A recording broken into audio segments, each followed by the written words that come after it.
So let's get this show started for today. I am Jay Cleveland Payne. This is the Thursday, August 25th edition, 2022 to be exact, for things you might have heard for the last day today.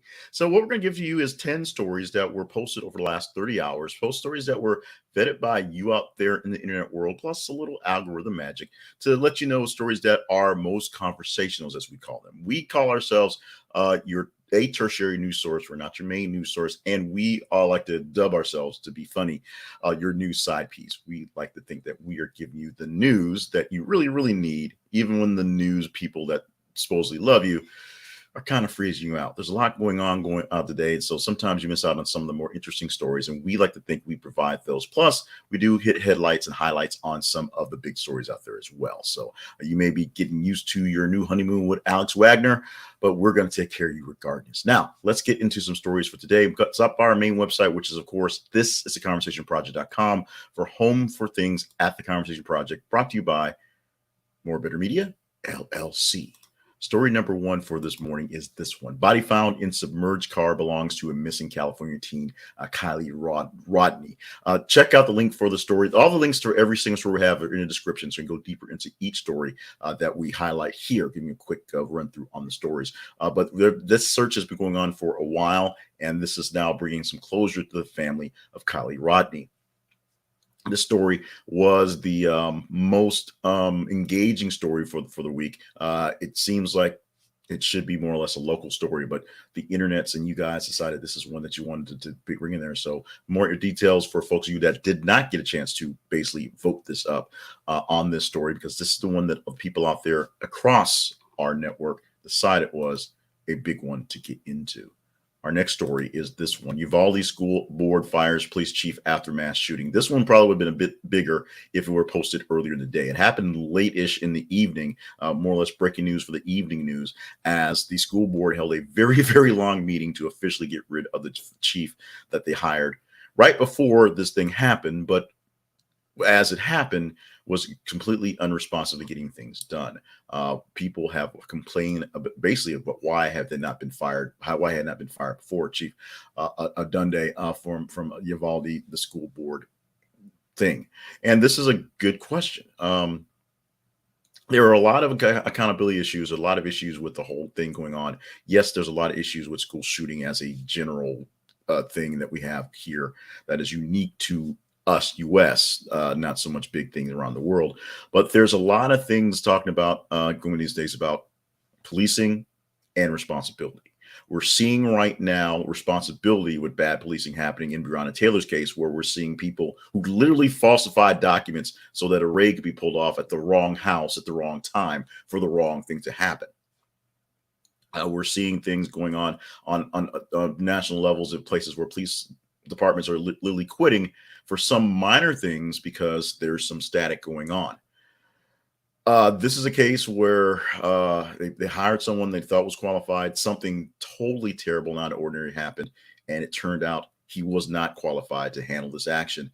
But it took them a long time to get rid of him because there are procedures to keep people in place for people who are qualified and just can't get the job done.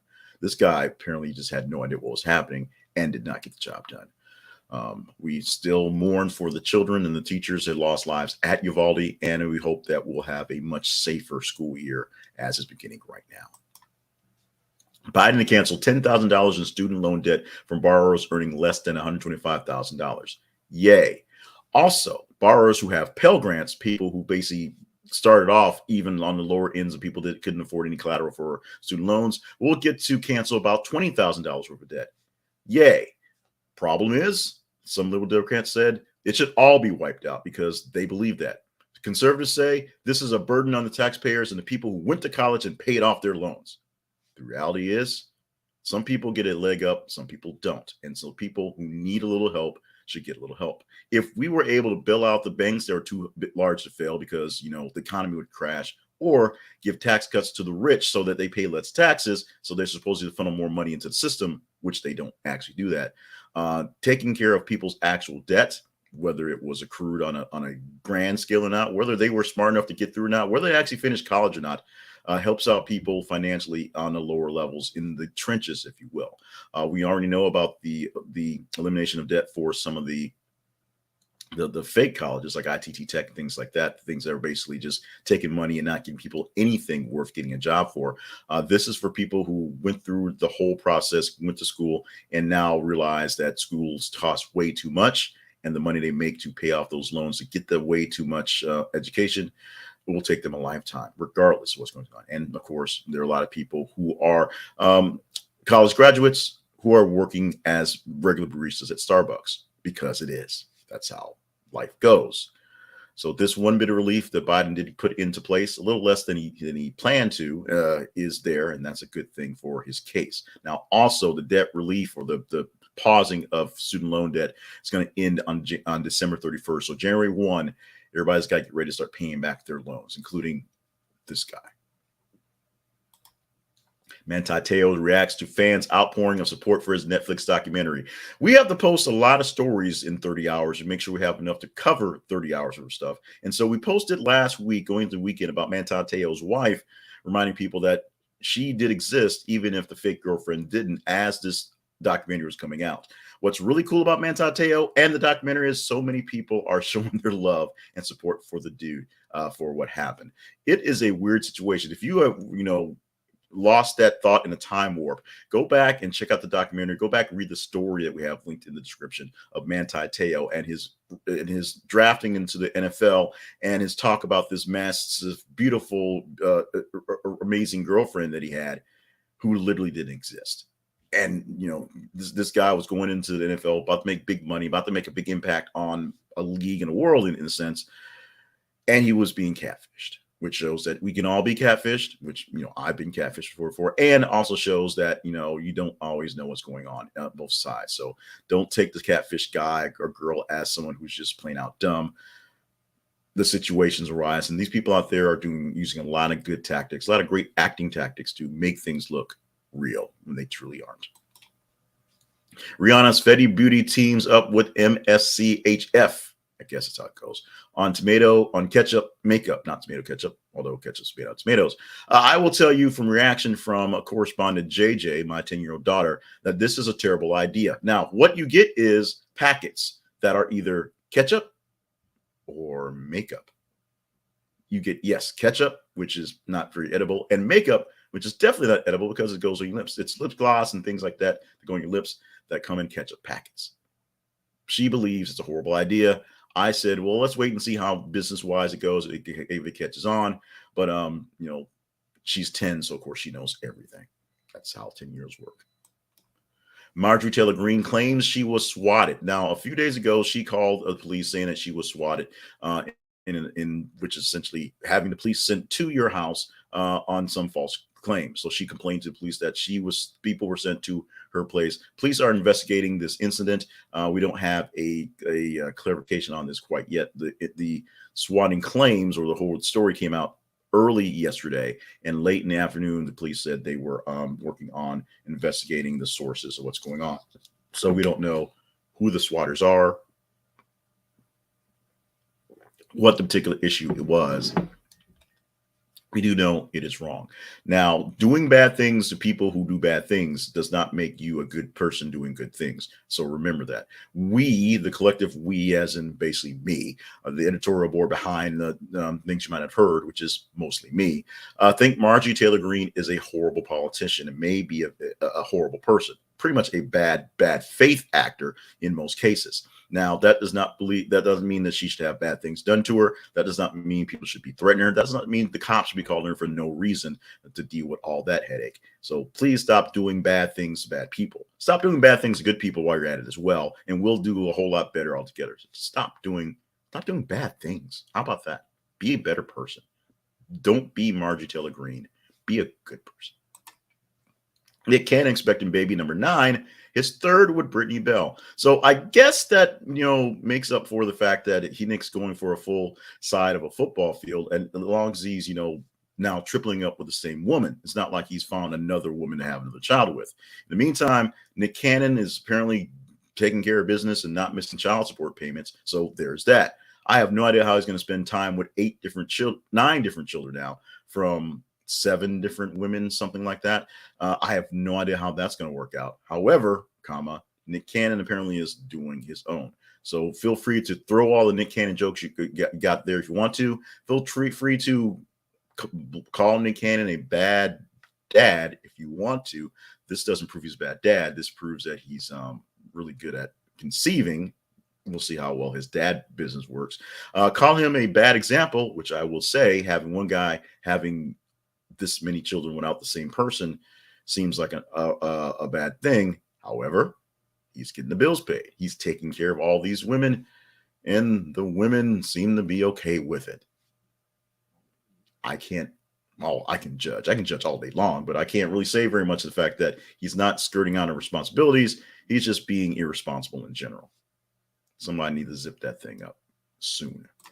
Sylvester Stallone's wife, that is, Jennifer Flavin, files for divorce after 25 years. So we're going to see how much of that Samaritan money that Sylvester Stallone's wife is getting out of this. And maybe it's Stallone's wife and not him who's stealing all the water in California. We don't really know. But after 25 years of marriage to this wife, Sylvester Stallone is going to not longer have this wife based on her divorce filings. Check out the link for deeper details on how this is going, but we know this is happening. Stallone just recently celebrated birthday. We celebrated here on the thing. He's turning 73 years old, so he's been with Flavin for quite some time, but apparently 25 years was enough, or maybe more than enough, and at this point, it's Splitsville for the couple. WB pushes back Aquaman and Shazam sequels, moves 2 HBO Max titles to theaters. Click the link on this story because this is one that's been kind of festering with the big Warner Brothers buyout of stuff and them trying to save money by cutting things and moving things and doing all sorts of things. Right now, the Aquaman release and Shazam releases, which were on the books, are being pushed back for whatever reasons. And 2 movies on HBO Max moved to theaters because Warner Brothers Discovery doesn't want to use HBO Max and streaming stuff. They want to put stuff out there in the theaters. It's going to be interesting as this thing plays out. Now, for us who are just lay people watching TV, it's like, man, one thing can just put up the Shazam thing. They've been promoting it for a while. Dude, I want to see Aquaman 2. I want to see what they did to Amber Heard. It just seems like frustration. But there's business stuff behind this, and there's some political things behind this as well. Jerking people's chains back to jerk with people's chains, if you will. So there you go. We will see how this plays out and when literally Aquaman and Shazam will play out in the theaters.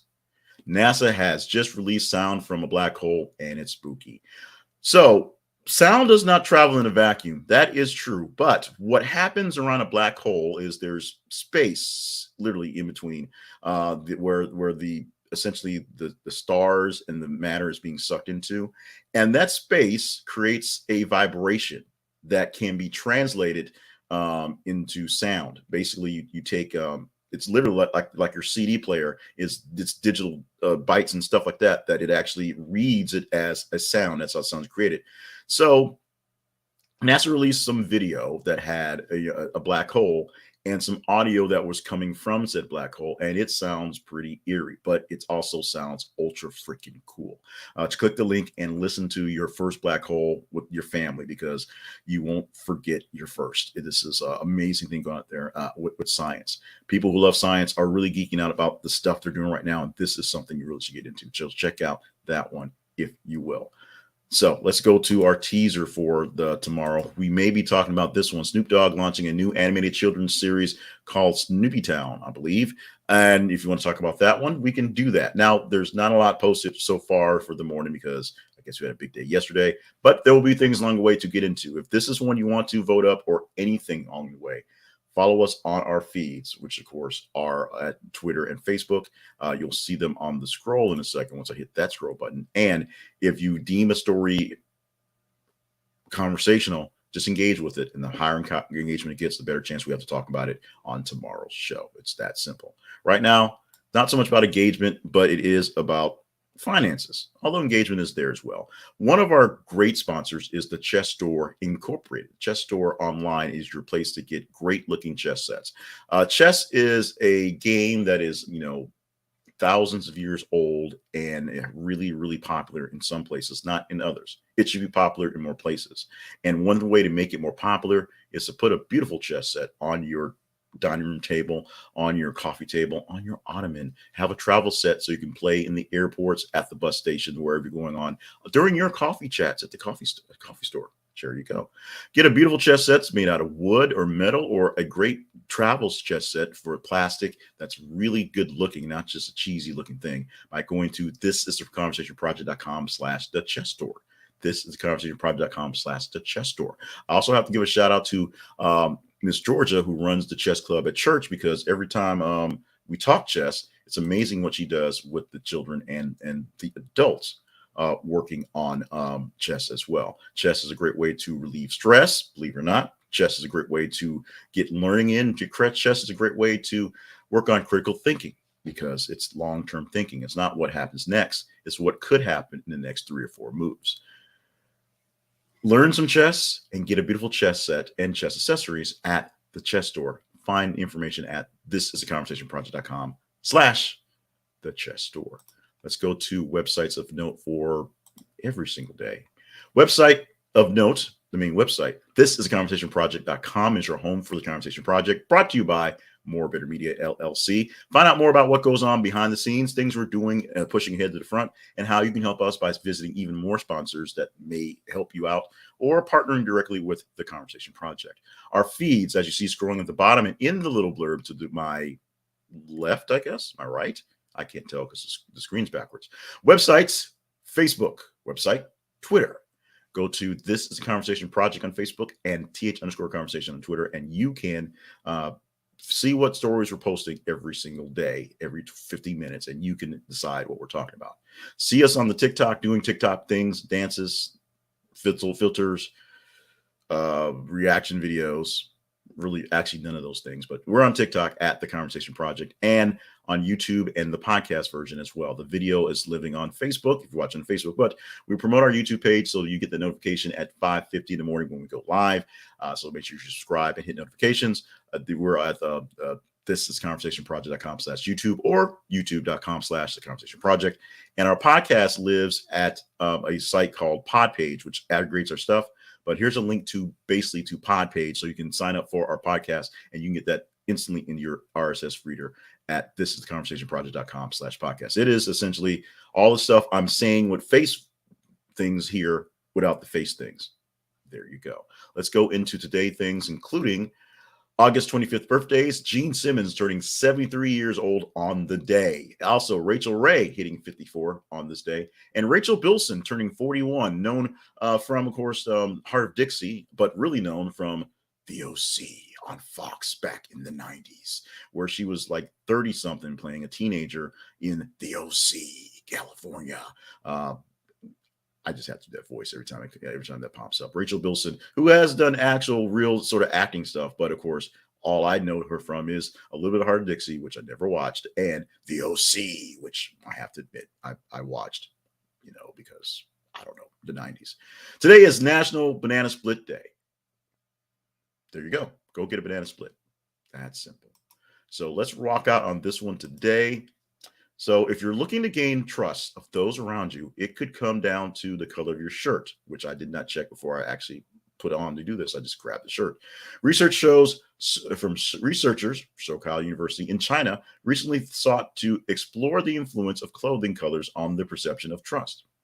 The researchers gathered 32 participants and had them rate the level of trust they felt towards a digital figure wearing the same business suit photoshopped into different colors: red, yellow, green, purple, blue, orange, yellow, green, blue, and blue, purple.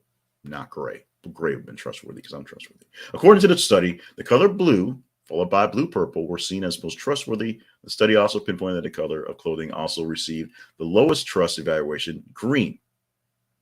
This hue is generally associated with motivated and ambitious people. Although that might sound like a good thing, it's likely to make people see you as very self-motivated, which doesn't always lay the best foundation for trust. Essentially, super motivated people are usually into themselves. They're also self-absorbed. That's probably a better word for that one. So people who are rocking a lot of great green are probably seen as people who are pretty self-involved, if you will. No shame to the AKAs out there, because y'all look good in green. I'm just going to say that right now. So don't think there's anything out there. So we putting that on you guys. But I'm not from China, and I didn't pick blue. I picked gray all day long. This has been things you might not have heard for what is today, as I'm saying them, Thursday, August 25th, 2022. Thank you so much for joining us for this romp around the internet and the news world there as well. Thank you so much for being part of the show and helping us out on things. Big shout outs to mother-in-law Sharon and Kirsten and Kay for checking in on me today. Make sure you stay hydrated. I did the right thing. We can't go too high there. Stay on task and stay limber. You say limber because you'll get really, really tight all that work you're doing. That's why you're staying limber. Staying on task means you're staying focused because it's all about those great things that you're going to be here for because you got to do them. I can't do your great things for you. You have to do your great things for you. There you go. In the meantime, we are posting news stories every 50 minutes on our feeds on Facebook and Twitter. I know the kids aren't on Facebook and Twitter, but just go there and visit our news stories. Let us know what you think about the news as we're posting, and you can be a part of the show there. If you want to shout yourself out, do it in a comment on wherever you're seeing this, even in the blog post, even in the podcast, so we can shout you out for future terms. So with that, we're going to wrap it up for this version of Things You Might Have Heard of, and get ready for a good show tomorrow, wrapping up the week for Things You Might Have Heard here from the Conversation Project, brought to you by More Better Media, LLC.